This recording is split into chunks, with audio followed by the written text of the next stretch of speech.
if we don't get that cool rave music? Want to know your name. I'm the only one? All right. I'm the only one.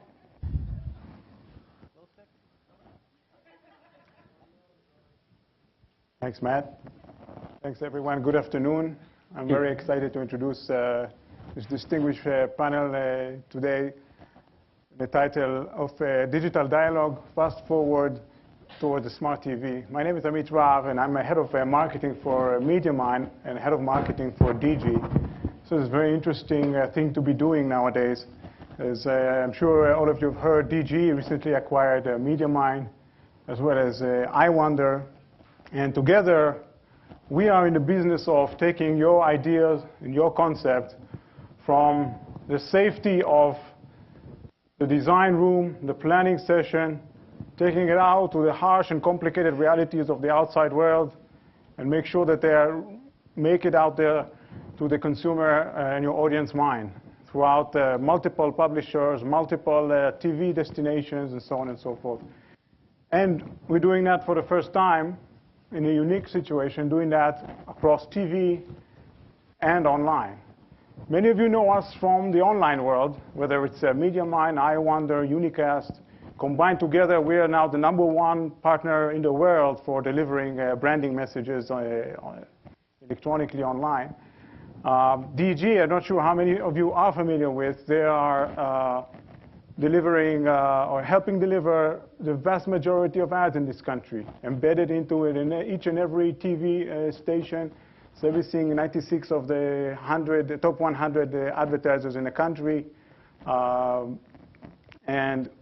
It's very interesting to see how online can meet TV, and therefore you can understand our vested interest to get this dialogue going with the industry about the future of TV and online convergence. Now, convergence can mean different things to different audiences. For the consumers, we saw great examples today. You can watch your game on a phone, on a train, come home, and switch to a high-definition experience. You can create a social engagement over TV, or you can actually cut the cord, we saw many people are doing. And looking at some of the stats for that, by the way. In second quarter of this year, Comcast lost 238,000 subscribers. Time Warner lost 130,000 subscribers. Dish Network lost 135,000 subscribers. DirecTV grew, but its growth dropped by 75% compared to the last year.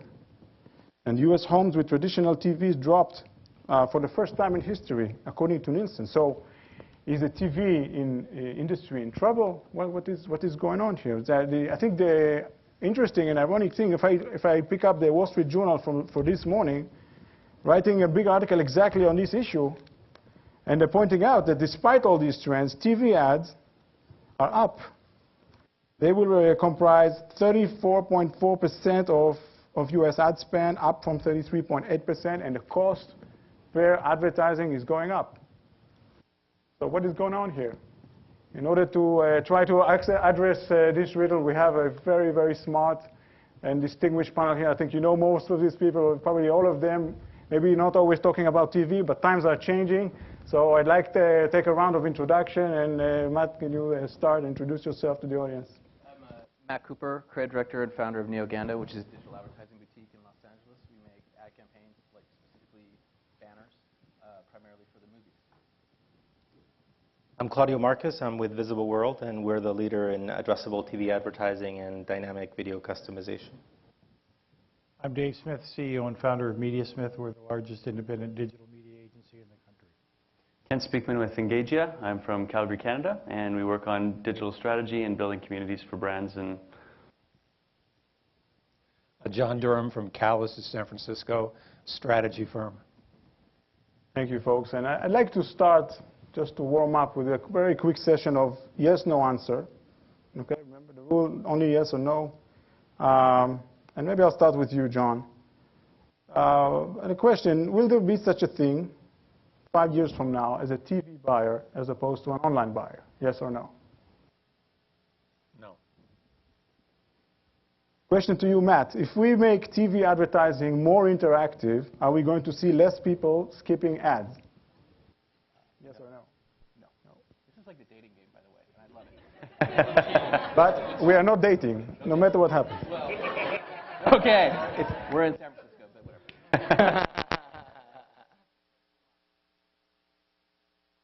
Claudio, interactive TV ads become substantial at any time. Ken, our mass audience is really going to adopt social TV and actually sit around and contribute a lot of social feedback. Yes. John, are we going to have a metric common to TV and online? Yes or no? No. David, are people going to start buying TV ads at scale through DSP networks anytime? Yes or no? Yes. Great. Okay. So, thanks for the dating exercise. I'd like to start really with we saw all this amazing futuristic video, but I just want to really understand what are the consumers really doing out there. Maybe I'll start with you, Ken. If you talk about, let's say, the Gen Y, what is really the experience that they're doing? We're talking about convergence. What is convergence for consumers today? In an online setting, or? In online and TV combined.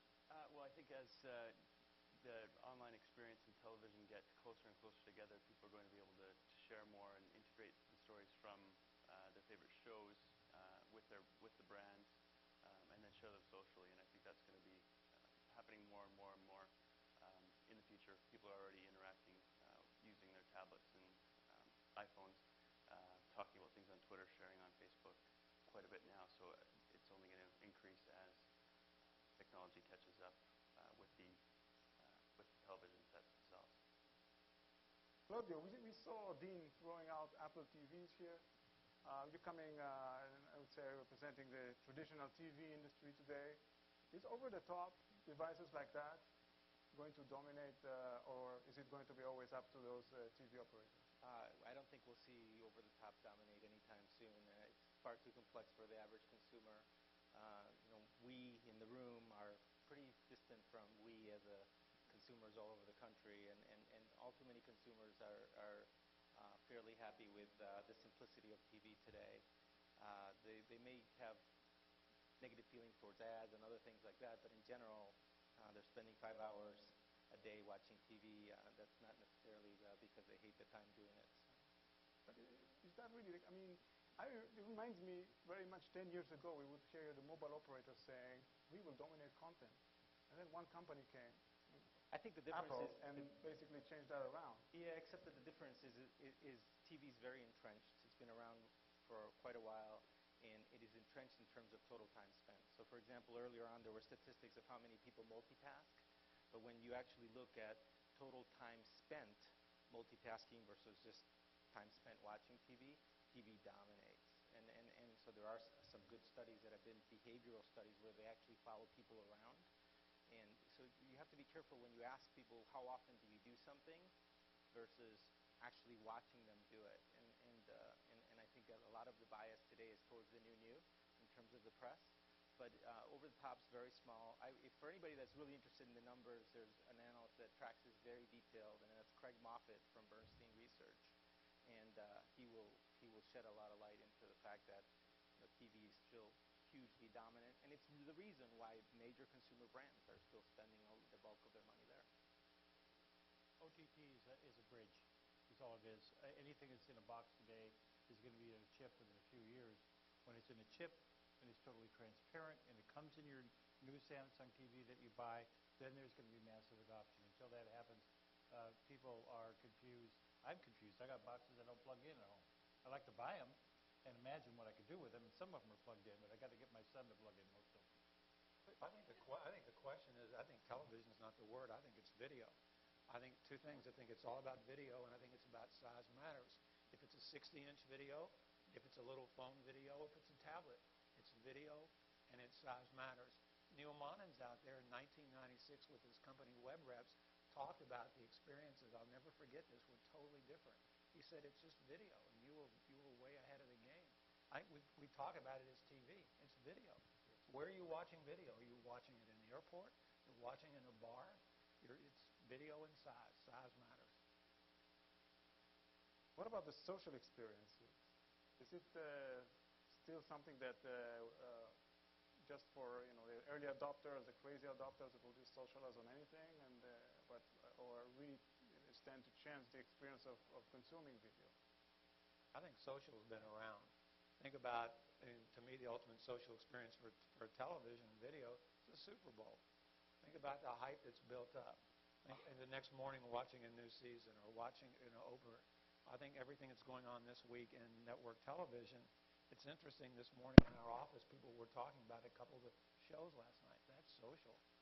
Again, I think social's been going on, and now it has a better sense of quantification. And we're able to see it in a different way. But it's been happening for a long time. TV has a metric that no other medium is able to have. It's called viewers per viewing household. Right? We're used to having multiple people, and in the future, you take social and you combine that with that concept, and people, well, they're doing it right now through check-ins.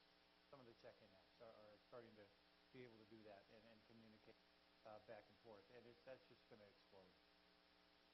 I think TV's always been social. I agree with that. And in fact, it's interesting when you look at the amount of time that people spend with time-shifted content is not nearly as much as you thought it would be. And there has to be an explanation.